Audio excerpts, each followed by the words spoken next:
My Uber driver never looked at the road. He didn't glance down to check the GPS. He didn't squint through the windshield. He didn't even follow the curve with his eyes. He sat there, hands steady on the wheel, head tilted slightly, staring past the headlights as if watching something that only he could see. Every red light felt louder. Every lane change felt like bait. I told myself it was nothing. Maybe he was tired. Maybe he was thinking about dinner. Maybe he'd been at the wheel for 12 hours and his eyes had gone hollow. But the old habit came back the moment I saw that blankness, an automatic thing in my body that used to save me and now only made me feel exposed. I found myself watching him instead of the street, watching his face for a tell, watching where his pupils pointed. Not because I thought he meant me harm, at least not in the way you imagine when you think dangerous man in a car, but because the past taught me that sometimes the smallest, most ordinary slip is the only warning you get. If you like true stories that sit in your chest long after they end, stay with me for a little while. This one sticks. It started as a reflex. The driver's eyes and the way his jaw was set triggered memories I've kept like hot coals, things I swore I would never forget. They came in flashes, one after another, like headlights on a dark road. The first memory was Christmas night, years before I'd ever used a rideshare app. I was 18, reckless in a way the world will forgive when you're that age.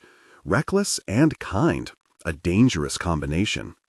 I had a beat-up pickup that coughed like it was embarrassed to be alive.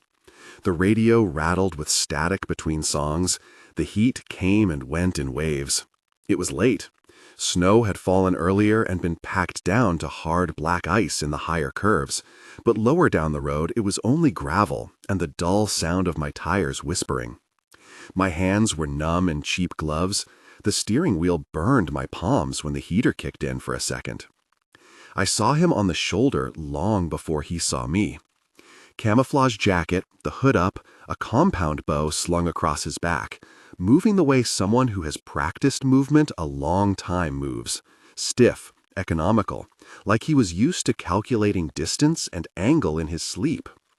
At first I thought hunter.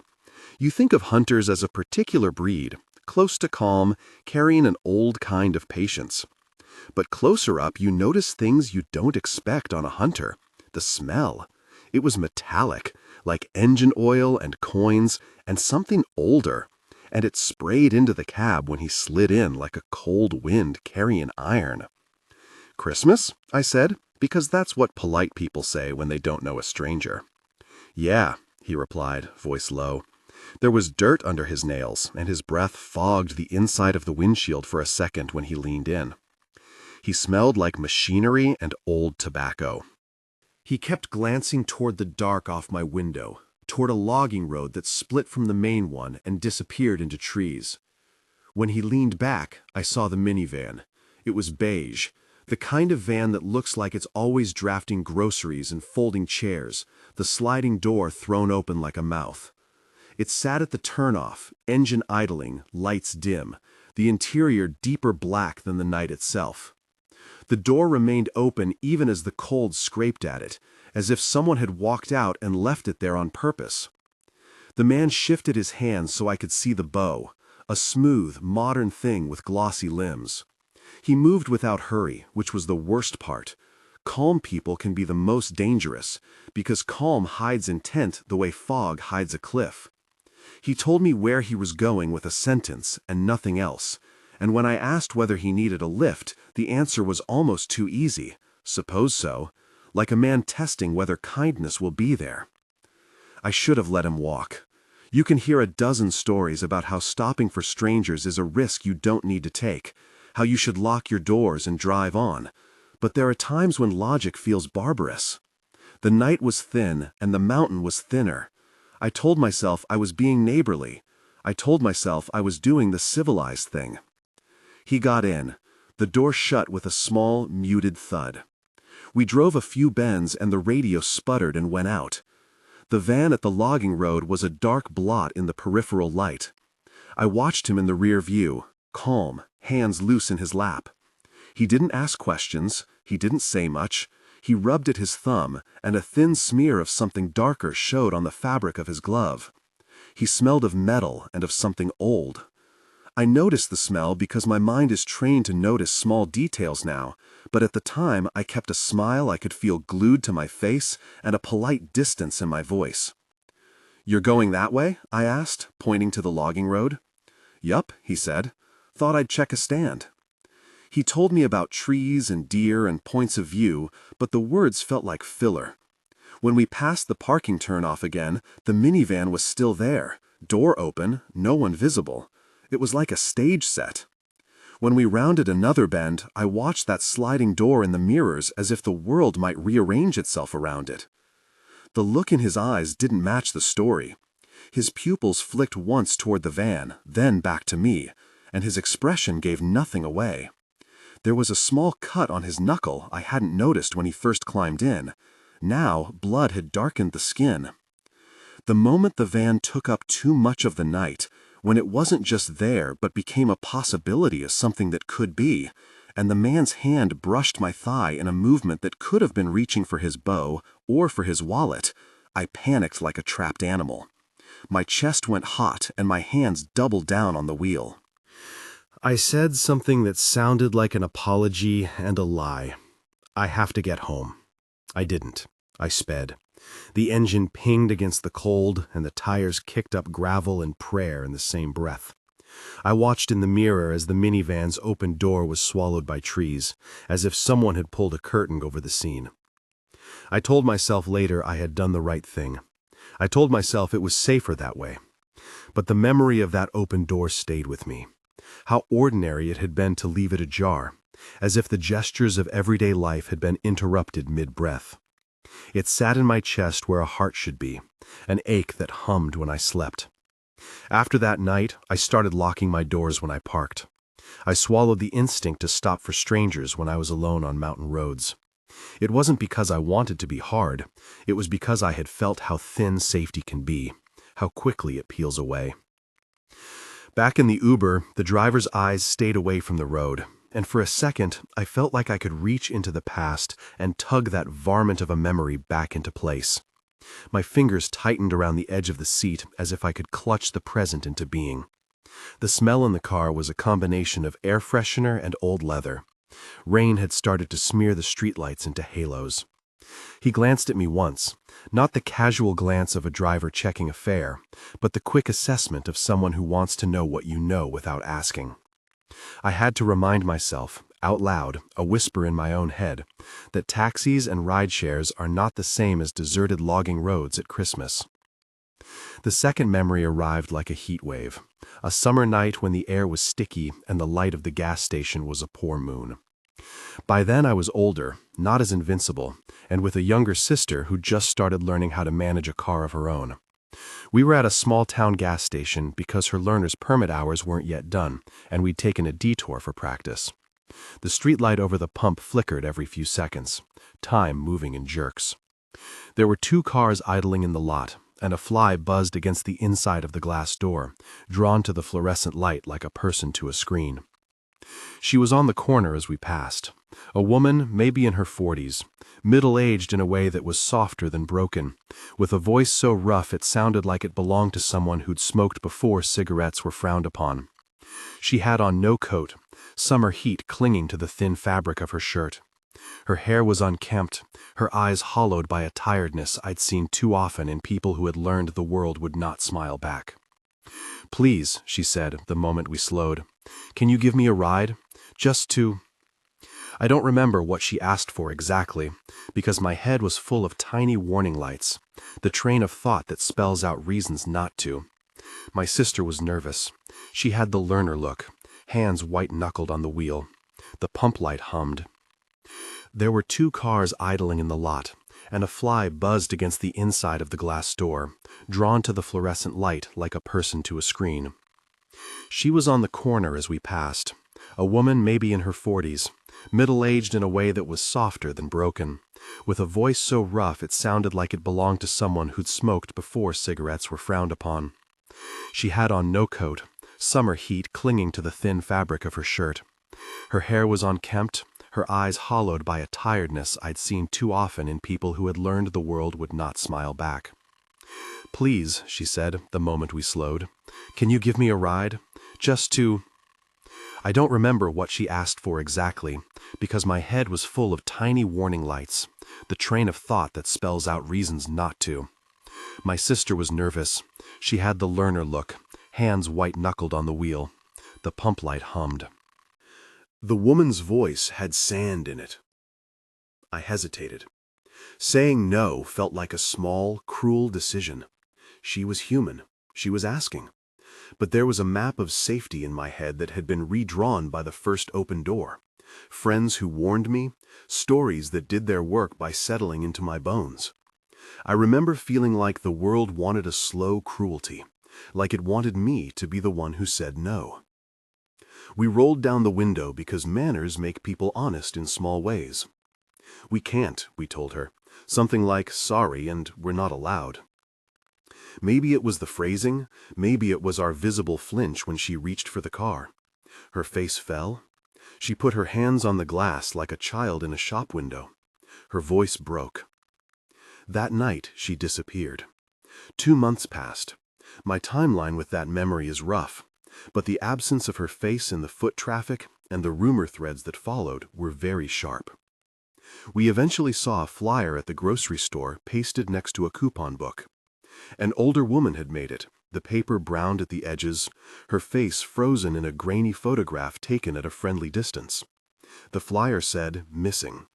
They said, "Last seen at the gas station." We took it like a dart to the lung. I remember the autopsy lines because someone told me in a tone that tried to be clinical and instead sounded like someone who had swallowed a knife. They said the report suggested she had been held for some time, kept alive under duress before her death. Those details are terrible to hear because they fill in a sequence where we can imagine the smallest conversations that might have saved her. The smallness of refusal turned monstrous. Those words, "held alive," stick to whatever you dare to call sympathy, and guilt becomes a quiet, steady crime you commit against yourself. After that, I changed. Not in the heroic ways people tell themselves they change. I started to say yes more when it felt safe to do so. But I also learned the split-second calculus of assessing risk. Who was alone? Who has a vehicle? Is there room in the car? Is there another person in the dark? The rules are not neat. They are stitches in your coat that you pull at when a memory frays. Back in the rain-smeared Uber, the driver flicked the rearview mirror toward himself the way you adjust a hat that no longer fits. He kept not looking at the road. I could feel the old guilt catch at my throat, as if it had been waiting for an audience. What if my hesitation the other night cost someone everything? What if a single no had been a hinge? It's a thought that bites at you until the only sensible movement left is to change the rules again. Be kinder when you can. Be cautious when you must. None of that absolves you. The driver's mouth moved once, a small stretch of lips. And for a second I thought he was about to speak. He didn't. He turned on the blinker 3 blocks too late, and the smell of damp upholstery filled the car like a slow tide. I kept stealing looks at him, at the way his eyes drifted to the edges of the windshield, at how his hands occasionally tapped a rhythm against the wheel that wasn't the cadence of traffic, but of someone counting time. The third memory is the one that unloaded the rest of the fear into my bones. It's the one people ask about when they hear the beginning. The little girl in the pink jacket at Miller's Bend. I could tell you the whole thing straight through and finish it neatly, but I'm not going to. Not because I fear the consequences of truth, but because some things are better left half visible. This one sits like a bruise that you examine under different light, and new colors are revealed every time. I will tell most of it now, but not every last edge. It was winter, 2004 if you like dates to anchor the smell of the air, and my family was driving back from a late dinner. The roads were mostly empty. The snow had been plowed into high gray saddles along the shoulder. Miller's Bend is a long curve where the trees press close, and the headlights cut a narrow tunnel of yellow. My husband was driving. Our child, tiny and asleep in the back seat, made soft, small noises that filled the car with an odd peace. I remember being aware of how ordinary everything seemed. Music at a low hum, the heater's gentle click, the steady, small breath of the person beside me. Then a shape blurred into view at the edge of the headlights. Pink. A bright, childish pink that seemed impossible against the gray world. For a second, I thought it was a doll. Then she moved, and it wasn't a toy. It was a small girl, maybe 5, arms flailing, face hard in a way little kids' faces are not supposed to be. The jacket she wore stuck snow to its seams like it had been dragged through fields. There was no adult in sight. The bend of the road swallowed the rest of the horizon. She ran at the car like someone throwing themselves through a window. My husband slammed the brakes, and the world bent into a loud slow. The car's weight shifted forward, suspended in a heartbeat. We sat there with the engine still humming, breath fogging in the windows. The girl stood in the glare of the headlights with her fists clenched, eyes wild. She didn't beg, she didn't cry. She simply stared, as if she expected the car to decide something for her. There was a dark van beyond the trees, idling in the shoulder shadow where a van shouldn't need to idle at all. It didn't have its lights on. They were dipped low, like a predator, not to be seen, but to be present. As we locked eyes with the little girl, the van's window rolled down slowly, a mechanical, indifferent sound like a countdown. For a suspended moment, the world seemed to compress. Fogged air, my child's small chest rising in sleep, the girl in pink, the van, and our car in that ridiculous, terrible center. Then, with a motion that was both a relief and a new assault, the girl lunged forward and smacked her palm against our windshield. The sound was small, a slap that might have belonged to a rain-spattered window. Her face was not pleading. It had a hard, old aspect to it, like someone had dressed rage in small bones. Her breath fogged the glass in the shape of a child's exhale. I felt my stomach drop into the place where a ring should fit. We moved, not because we wanted to, but because the decision happened before our minds could catch up. The car stuttered and then rolled gently forward as if guided by an outside hand. In the rear view, the van's taillights made 2 small red dots as it pulled away, smooth and deliberate. For a second, I thought of reaches. Did they mean to snatch? Did they mean to set a trap? The child's arm left a smear on our windshield, a tiny crescent of something that looked like dirt and hope, and then she was gone, turned or pulled or absorbed into the night. The van moved as if it had been waiting only for that particular instant to become a mover of the world. The next morning, there was a scratch along the passenger door, and a faint smudge on the glass that looked like a child's handprint, if you let it be. There were no prints in the snow where she had stood. We walked the shoulder and found only our tire tracks and the faint scattered crumbs of roadside grit. People asked questions, of course. We asked questions ourselves, but the answers were all soft and provisional. There was no official paper, no report everyone could read in a local news site, just the way some things move through small towns, rumor as a river that swells and then goes underground. That girl's face, the way it had been twisted into something almost furious, haunted me in a way that was different from the others. The earlier incidents had fear stitched into caution, but this one threaded the world with an uncanny seam. A child shouldn't be a lure. Children are not traps in the stories we tell ourselves about the world. The idea of something, using a child, human, unhuman, I won't say which, was a new kind of wrong. Back in the Uber, the driver's attention never landed on the road. He kept his eyes ahead as if he were watching a movie projected somewhere between the map and the overhead light. A signal flickered as we passed a crosswalk, and he didn't notice. My mouth was dry. The rain had picked up, threading the city lights into rain ribbons. For a moment, I let the memory of that little girl's palm on the glass stand between me and the driver, a palimpsest of worry overlaid on a modern inconvenience. I told myself I was being irrational. The driver was probably fine. People get distracted. This is what happens when your mind has learned caution. The muscle of suspicion flexes without invitation. But then something small happened that made me sit up. His hands moved toward his pocket, as if to retrieve something, and the movement wasn't the casual reach of someone checking a phone. It was slow and precise, like someone searching for a photo in a wallet. He never took his eyes off the road for more than a beat, and yet his head turned, not toward the steering, but toward the passenger mirror, as if looking for someone behind him. That tilt of head was the last thing I needed. It was a little behavioral tic. It wasn't a reason to panic, but it was a pattern.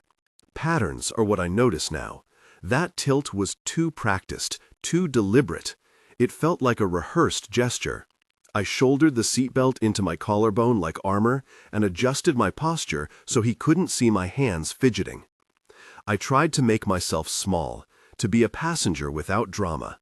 I watched his face for a while, noticed the way he tapped a rhythm on the wheel, the way the light from passing stores painted his cheekbone a sharp white. He hummed under his breath, like someone compressing a sigh. He never looked at the road. When the Uber rounded a corner and a city bus cut through the lane and his hands moved to steer without the eyes to match the motion, a shot of adrenaline broke through the quiet current of memory. My heart hammered with the reflex of 100 near misses stored in muscle and marrow. I could feel the anxiety, sharp, animal, pressing against every calm thought I manufactured. I thought of the things that had happened when I looked away. The open sliding door like an invitation with teeth. The woman on the corner who vanished into a sequence of terrible events we could only imagine. The pink jacket at Miller's Bend, a child's tiny hand smearing the truth onto glass. Each one had been its own small test. Would I stop? Would I help? Would I look? The answer in each case had altered me. But the Uber driver was not any of those people from my past. He had not stood at a logging road in camouflage. He had not begged at a gas pump. He had not rolled a window down in a van parked under pines. He was a man in a small car, with an air freshener dangling from the mirror and a soft, slightly cracked voice when he finally spoke. "You from around here?" he asked. His gaze clipped over to me for a mere second, just enough to check my face. He never looked at the road. I opened my mouth to answer, but the pause caught me. There was something in the way he held the question, like a hook with no barb. I said yes, then said my neighborhood. He nodded, turning the wheel, but not using his eyes to judge the lanes. His face didn't register changing traffic, the way people's faces normally do when they take in the move of vehicles. He seemed to live in a world where motion happened to him rather than through him. The city has ways of teaching you to be politely terrified. You learn to keep your purse at your feet, to lock doors, to back into parking spots. You learn micro-evasions that are not heroic, but necessary. When I get into a car now, whether it's a taxi, a friend's truck, an Uber, I do a quick inventory. Seatbelt click, rear doors locked, driver visible in mirror, something I can use as a barrier if needed. These are not theatrical moves. They are measures. They are the exhalations of someone who learned what happens when you let down your guard. He pulled into my street without looking, idling at the curb with a soft click of the gear. The rain had soaked my hair through the hood of my coat. The streetlight pooled on the pavement like a rumor. He never put the car in park with that little precise tenderness I've seen drivers use when they're being careful. Instead, he flicked the indicator and tapped his fingers, twice like a count of 2 in some private rhythm. I had already decided I wouldn't let him take me all the way to my building. I had made mental calculations. How far was my block? What was the distance to the lobby camera? How well lit was the approach? And chose the best set of options like a player setting difficulty before a level. But the older memories, open doors, the rasp of a woman's plea, a child's smudge, sat behind those calculations like the ghosts of mistakes. I sat there, hands flat on my knees, and watched him, because watching gives you an illusion of control. Then he did something small and oddly intimate. He reached across the console and pushed his glasses up on his nose, a smooth, practiced motion, like someone who adjusts an old habit the way you adjust a ring. And for the first time since I'd climbed in, his eyes slid down, not to the road, but to the lap of his jeans. He stayed like that, focused on whatever was in his hands. In the next instant, the world narrowed. A car 2 cars in front of us braked hard, a chain reaction of lights and rubber. The moment needed quickness. Steer, slow, hold. The driver's hands moved, trained, efficient. The car responded. We slowed. No harm. But the memory of how slowly his eyes moved back to the road vibrated at the base of me. When we rolled to the curb outside my building, I exhaled. The door opened. He said my street name like someone tapping a bookmark. He did not look at me as I left. He did not look at anything beyond a sliver of the side window. He never looked at the road.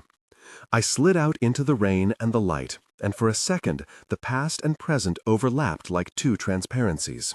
My keys were a cold metal weight, and in my pocket the motion of them matched the rhythm I had become accustomed to. Pat, pat, pat, like a metronome that counts for fear. I don't know how much of the man in the car was a coincidence, and how much was an echo. Maybe nothing would have happened even if I had been less attentive. Maybe every driver in the city has a moment they look away. Every person on the street is a story you could have intervened in, or ignored, and never know which.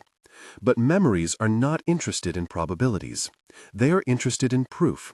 The proof that you felt something, and did something, or didn't. I closed my apartment door and leaned my forehead against the wood for a breath that felt like surrender and like preparation. The house smelled faintly of takeout and lavender from the neighbor's diffuser. My hands trembled in a way I used to think only happens in movies. I told myself I was overreacting. I told myself the driver had been fine. I told myself that I had let old ghosts treat a living man like a suspect. But then, as I rounded the corner of the hallway, my phone buzzed. A news alert I hadn't seen yet had a small headline that creased my mouth into something like nausea. A woman found, age and details sketchy, autopsy pending. The words blurred and rearranged like someone trying to whisper a full story through a keyhole. I didn't open the article. I didn't need to. My stomach folded the headline into the shape of the gas station woman's face, the man on the mountain, the little girl's pink jacket. I sat on the floor outside my apartment and let the weight of all those things press me down. They weren't connected in any tidy way, no fingerprints to tie them together, no newspaper columns laying them out in a chain. They were connected in me, in the way one fear can make friends with every other one. The Uber driver who never looked at the road had put them all in the same room. I know people will tell you to do simple things, check the driver's license, take a screenshot of the plate, sit in the back seat. I do those things. But they are checklist tactics, not answers to the old fundamental question. What do you do with the knowledge that you almost touched something evil and turned away? The practical steps keep you safe in the small rounds of modern life, but they don't touch the moral collage of guilt and relief and the tremor that starts with "what if?" That night I didn't sleep well. I lay there with the images like tiny incendiary devices around my brain, ticking not with time but with memory. I could feel the imprint of a child's palm on my windshield, even though I hadn't driven through Miller's Bend in a long time. I could smell metallic tangs of cold in the back of my throat like a ghost of that hunter. I could still hear the rasp of the woman's voice asking for a ride in the 4-second echo the brain gives you when it replays trauma. When morning came, I did the small, reasonable things. I checked my notifications properly, read the small print of the article. The woman from the gas station had been found. There were no details beyond the fact she'd been located and that the coroner would release a statement. The words autopsy pending appeared again like a notch on a belt. I haven't invented anything there. Those are the terms I was given when I asked people about the case. Clinical phrases that do the opposite of comfort. They make reality a record and leave the human calculation to the margins. I told no one how the Uber driver's lack of attention had unspooled 3 different months of my life all at once. Confession is not a public thing for me, especially when the thing you're confessing is that you let fear, past or present, govern the way you live. It sounds small and cowardly when you say it out loud, but the truth is, When your history is full of moments where a decision mattered more than you knew, every present choice tastes like consequence. I started making a list in my head of little measures. Always sit behind the driver, not next to them. Never share your last name until the trip ends. Screenshot the license plate. If the driver seems off, end the ride at the next busy intersection. None of these feel like armor. They feel like rituals. Prayers we fold into mundane motion. They are engines of habit. That afternoon, as if the city wanted to prove a point, I saw the beige minivan again. It was parked at an intersection, doors closed this time, looking perfectly harmless. I felt a lurch I couldn't justify. Maybe it was coincidence that towns have the same 50 vehicles on rotation. Maybe it was the way memory chooses its echoes. But my hands went to my pockets, and my heart found a rhythm that matched the old, practiced caution. I haven't told you everything. I won't. Some things are like closed doors. You can listen at them, press your ear to the wood, and hear everything moving inside, but the decision to open is not always yours. Right now, sitting here, I can tell you that the Uber driver never looked at the road, and that watching him forced a reckoning with choices I thought I had already processed. I can tell you that those memories, Christmas, the gas station, Miller's Bend, are not tidy lessons, but knots you keep picking at. I can tell you that they change the way I enter cars and cross streets and make coffee in the morning. But there is one more piece of the story that keeps moving like a slow animal beneath the surface, something that grows colder and harder the more I watch it. It ties to the pink jacket and to the van under the trees and to the way open doors sit in the dark like mouths.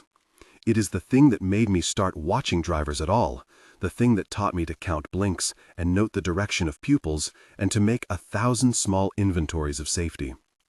Tonight, when the Uber driver closed the door behind me and the city shoved its rein at my shoulders, I felt as if I had brought all that memory into a single room and then left it there breathing. I locked my apartment door and leaned against it, palms flat to the wood, and thought about what it means to keep watching people who drive you. Watching is not heroism. Watching is a sentence you carry. Watching teaches you to mistrust, but also, sometimes, how to help. There are parts of the rest I haven't told you because they are raw and because I need them to land in a certain way.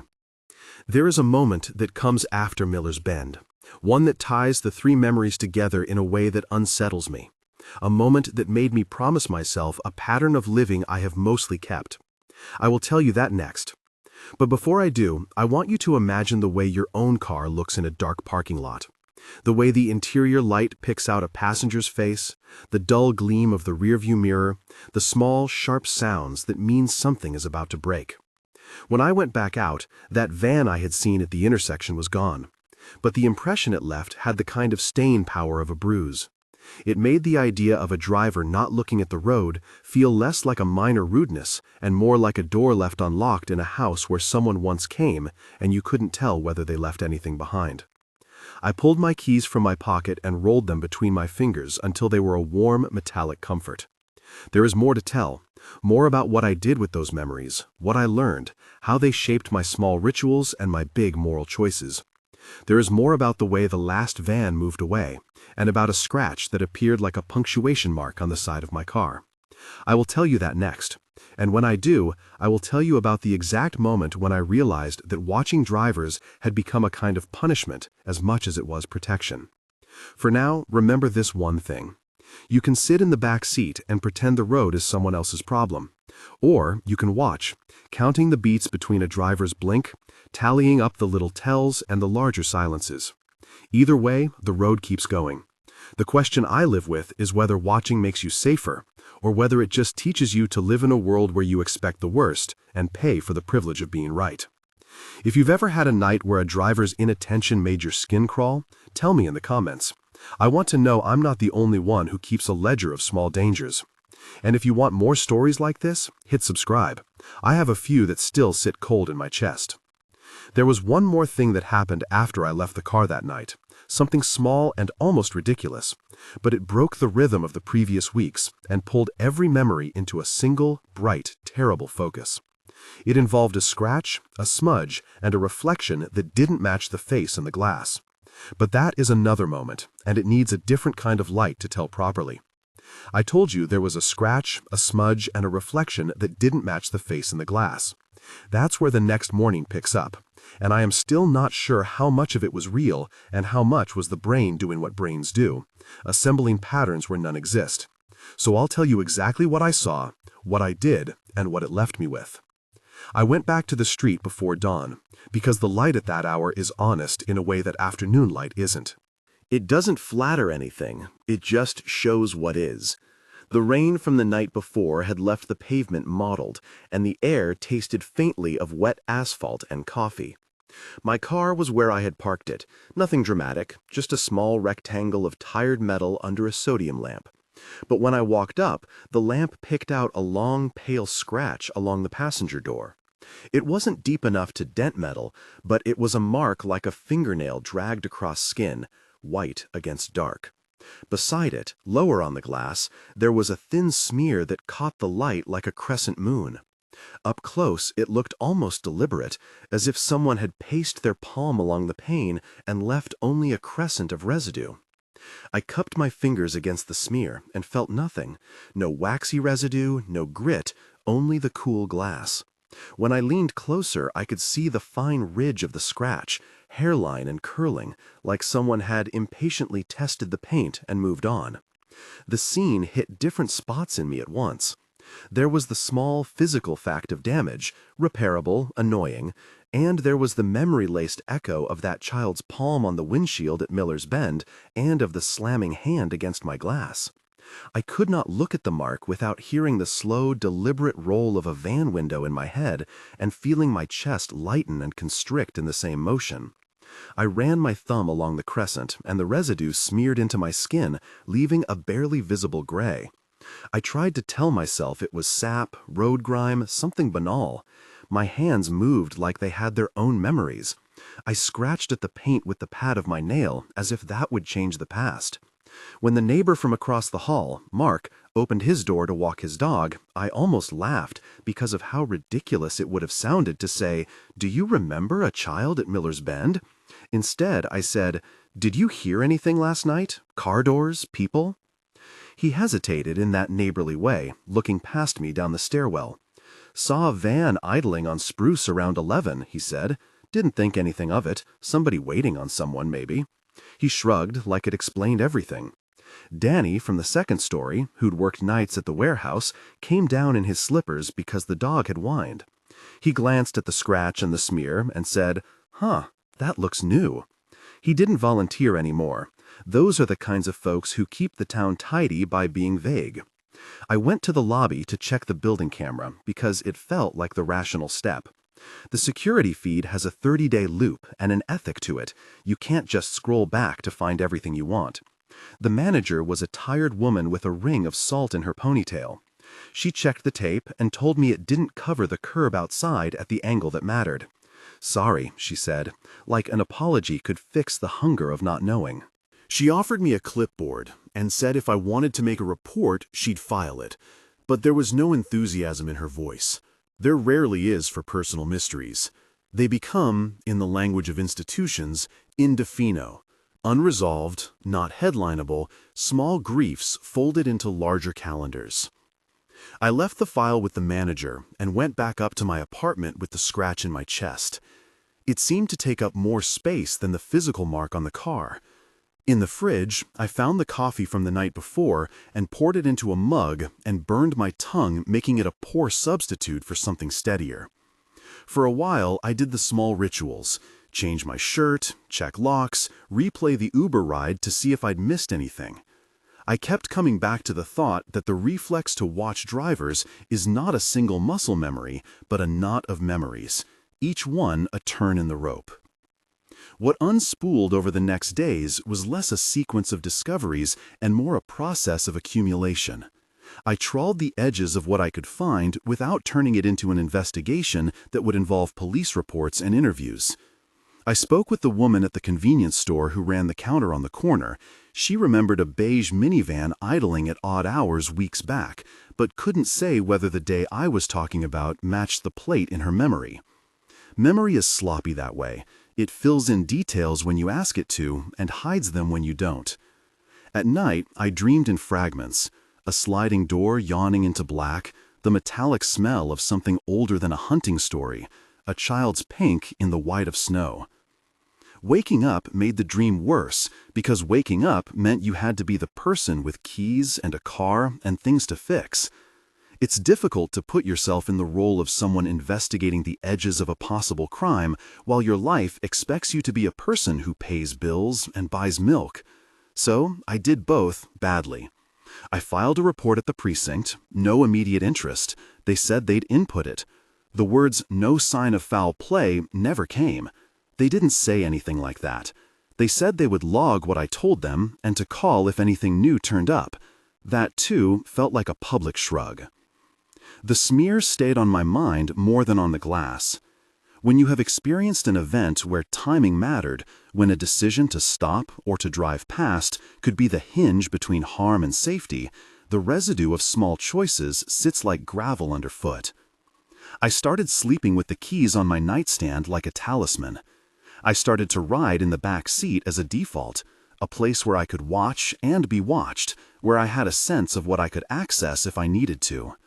That was the other thing I learned. Watching is a kind of preparation. It doesn't keep truth from happening.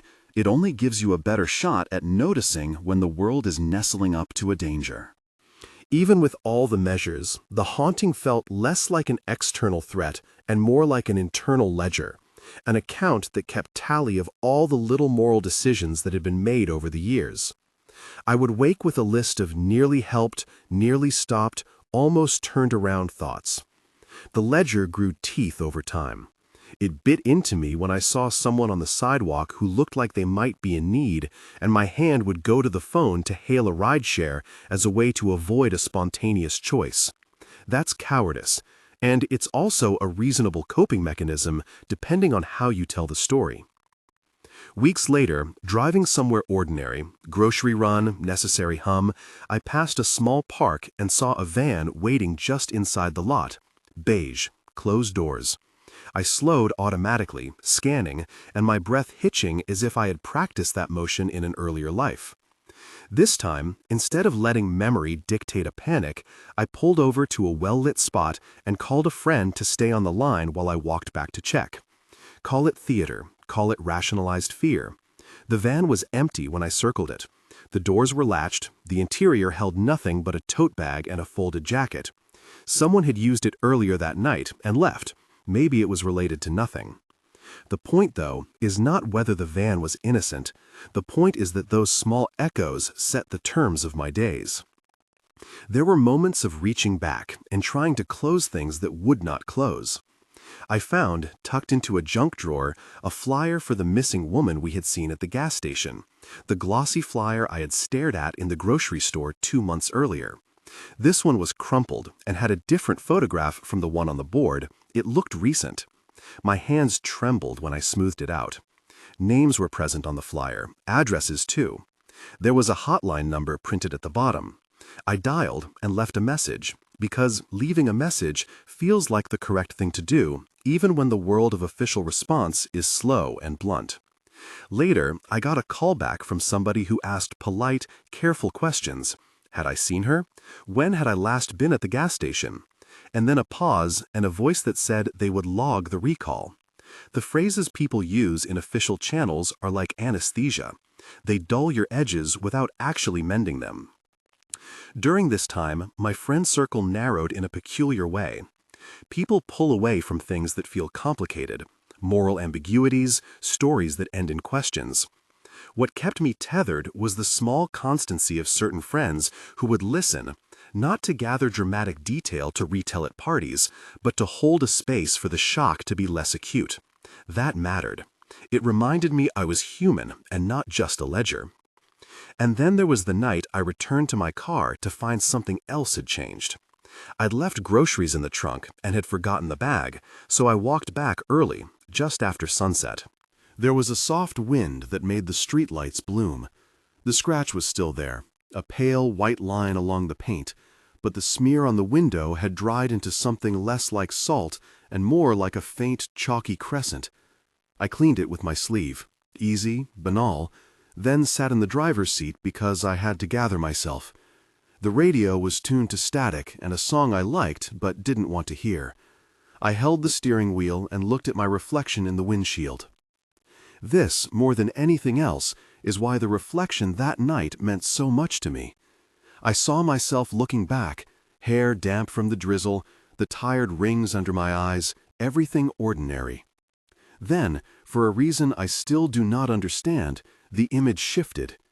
The angle of the streetlight hit the glass, and for a flicker, less than a second, my reflection had the shape of someone else behind me. It was only a peripheral overlay, like two exposures in a film, but it registered in that primitive part of the brain that recognizes faces even when you're not looking for them. For the briefest moment, I thought I saw the line of a hood, a camo shape, and then, layered under it, the suggestion of a small pink sleeve. It was spectral and visual and impossible all at once. My heart did that odd lurch that feels like someone has picked it up with two fingers and squeezed. I told myself it was a trick of light, an artifact of the lamp and the wet street. I reminded myself that humans are pattern machines, we make stories from noise. But even as I reached for rational words, they came out thin. The recollection of camo and of pink stacked in my mind like negatives in a developer tray. The camo from the mountain, the pink from Miller's Bend. A coincidence? A mind that was weary and eager to close the loop and so saw closure where none existed? Maybe. The more honest answer is that I cannot tell you which, because that night the image lodged itself behind my ribs and made new rules for how I interpreted slanting light. I went home and I tried to sleep and failed. I got up and checked the front door, as if someone might be there. I checked the peephole and saw only the hallway, a neutral corridor leading to normal apartments. The world outside the peephole seemed as ordinary as an unbuttered toast. That was when I knew that whatever was happening to me mattered, even if it was only as an internal weather system. It governed my days. It governed my appetite. It governed how I treated strangers at crosswalks, and how quickly I decided whether to help or to call someone. The ambiguity in the reflection became not a puzzle to solve, but a narrative hazard I had to learn to live with. There was no neat explanation that returned everything to the way it had been. Instead, I did the things that felt sensible and the things that felt moral, and sometimes they were different. I helped a man change a tire on a rainy night because it was safe to do and the scene had witnesses and the highway was busy. I said no to someone who asked for a ride when it was late and there was no one else around, and I had to admit the way my chest tightened felt less like caution and more like cowardice. It's exhausting to hold the truth of both responses in your hands. You asked, maybe not aloud, but I ask it of myself, whether watching is punishment. Does being alert mean you live less, or does it give you more to hold on to? At the time, I thought watching was the only way to survive. Now I see that it's a complicated muscle. It protects and it isolates. It tells you to be kind and then makes you measure kindness like currency. Months folded into each other. The missing woman's case had updates that came like small weather reports, an evidence bag here, an interview scheduled there, but nothing that stitched the stories together. People who knew me started to mention that I seemed different when I accompanied them in cars. "You're intense in rides," my sister said once, half teasing, half worried, as she drove with both hands tight on the wheel. She had a way of making concern sound like humor, so it would be bearable. She asked me why I always sat in the back now. I told her about the scratch and the smear and the reflection, and she listened until the sentence had reached the end, then said, "That's a lot to carry." It is a lot to carry, but there are ways of carrying that are not purely burden. They are also choices about how you move through the world. You adapt. I started training my intuition into something more useful. I learned to notice patterns in a way that didn't just produce fear, but produced options. When I got into a rideshare, I'd check the driver's plate, of course, but I also looked at the way their hands sat on the wheel, whether they glanced at mirrors, whether they scanned their screens, or glanced at the street signage. I learned to position my body so I could act if need be, to have the phone ready in my palm with emergency numbers dialed. It isn't brave, it's tidy and practical. Tidy actions make messy hearts acceptable. Then, about a year after the scratch, and just when I had settled into a rhythm that felt survivable, something small happened that felt like the last punctuation mark on the sentence the events had formed. I was leaving my building in the evening, weeknight, and the street smelled like old leaves, and the merchant's lights waned. I saw an Uber pull up a few cars ahead. The driver got out and adjusted his mirror. He was a man I had seen before, in a different car maybe, or perhaps I had simply imagined seeing him. He never, in the 3 minutes I watched him, looked at his windshield. His gaze remained at a distance, like he had a fixed point beyond the intersection he wanted to watch. The moment he turned to pick up a passenger, I saw him through the storefront glass of a deli. His profile reflected back at me, layered over the sandwiches and a neon sign. In the glass, his face was 2 images, the driver, and, ghosted through it, the pale moon of a child's palm. I don't know how to tell you this and still keep the words honest. I watched the driver get in, start the car, and pull away. He never looked at the road. I watched his hands move. He pushed a locket up over his nose, an idiosyncratic motion I had started to associate with people who are used to being observed. And then he did something that made me step back from the window like a reflex. He looked at me, not directly, but at the space where I was reflected. For a second, our eyes met through 3 panes of glass and 2 layers of reflection. And the thing that struck me hardest was not that he was a stranger, but that his face, in the deli window, seemed flattened and wrong. It was the small thing that comes when you've been primed to notice misalignments, pupils that don't track, a smile that is too slow, a blink that is thought out. Maybe it was simply a trick of the deli lighting and the condensation on the glass, and my own mind pulling at strings. Maybe he was perfectly ordinary. I didn't know, and I still don't. But the old muscle, the one that had saved me something once and cost me something else, tightened. I did nothing dramatic. I ordered a coffee I didn't need and watched the man until he was out of sight. He passed the cross street without incident. The city kept its business, indifferent and vast. There are times, narratively, when people expect a moment of revelation, a police arrest, a confession, a thunderous coincidence that ties everything neatly. Life seldom supplies those. Mostly it gives you small, brutal persistences, scratches on doors, smudges on glass, the way a memory sharpened enough to hurt. You live with those things the way you live with a scar. You notice it when the light hits, you show it sometimes, you hide it sometimes, and you never forget the moment that made it. What I did do, what changed in a way I can name without boasting, was that I learned to help when helping made sense and to refuse when refusing preserved safety. That is not a neat moral. It's a messy set of judgments that sometimes go right and sometimes go wrong. When I see someone on the side of the road now, my first thought is not, am I a bad person if I drive past, but what options are there that reduce risk? Call someone. Ask a nearby shop if there is staff. Offer to call a cab. Sit in your car and keep watch if the setting feels wrong. There are no tidy rules that guarantee outcomes. There are only measures you take to keep yourself and others as safe as possible. And there are still nights where I am driven somewhere and the driver never looks at the road. It used to be a small annoyance, people on phones, distracted by life. Now it is an aperture into my own unease. It flushes out the whole set of memories. The open minivan door like a mouth. The woman's rasp at the gas station that I had not answered. The smudge on my windshield. It forces me to occupy a present moment, and the ghosts wrapped up in it simultaneously.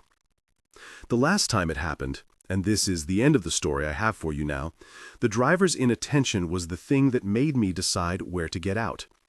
He had been watching past the windshield. Was it a screen? A distant street? And it felt like our journey had become an arc he had planned without the road. As we slowed to my stop, he reached toward his console, and his face turned away just long enough for me to make my choice. Instead of waiting until we reached my building, I said, "Could you let me out here?" I chose a corner with lights and people and a camera pointed at it. He nodded, finally looking at me, and there was the ordinary human flicker of apology or confusion. There's a thin line there in faces. And then the car door opened. I stepped out into a light that washed the street clean for a second. The rain had picked up again, and in the pool of the streetlight I saw, impossibly, a faint crescent of residue on the curb. A crescent like the one on my windshield. And for a second my brain attempted a cruel symmetry. The city was echoing the scratch back at me. I don't know whether anyone else saw that crescent, or whether it was the leftover smear from someone else's bottle, but the image was vivid enough that I felt my whole life compress into that pale curve. I locked my apartment door and leaned against it and let out a long breath. Sometimes the breath is surrender. Sometimes it's a short prayer. Who knows? In that breath I recognized the cost of the watching I had been doing all these years. It had made me safe in small ways, and it had made me live with worry in generous measure. It made me neighborly in a new way, willing to act if the situation had witnesses, willing to be cautious if it did not. The watching had changed me, irrevocably, in ways I can both regret and be grateful for. Here is what I will leave you with. My Uber driver never looked at the road. He did not seem to be malicious in a way that would make a good villain. He seemed, like many people, distracted by something else. But to me, his indifference acted as a mirror, reflecting back the times in my life when I had looked away, when hesitation, kindness, or fear had become a wedge that opened into consequence. The difference between then and now is that I have learned to make small, practical choices to keep myself safer, and to let guilt be a teacher, not an executioner. Sometimes it succeeds, sometimes it fails. The world is not a moral fable. It is a series of complicated negotiations. If this story has sat in your chest the way they sit in mine, tell me about your own late-night rides, or the moment you looked away and wished you hadn't. I read every comment because there's solace in the ledger. We are less alone if the tally is shared. If you want more stories like this, if the uncanny in the small things pulls at you the way it does me, subscribe and we'll sit with the rest together. Last thing, when you get into a car tonight, any car, take a second to notice where the driver's eyes go. It's a small habit that asks for almost nothing and can, quietly, change the way you move through a single evening. And remember that sometimes what doesn't look at the road is not paying attention because their head is full of worry or grief or fatigue, and sometimes, maybe, they are looking for something else completely. Either way, watch if you must, and if you can help and it's safe, help. The rest is the kind of ambiguity we learn to live with.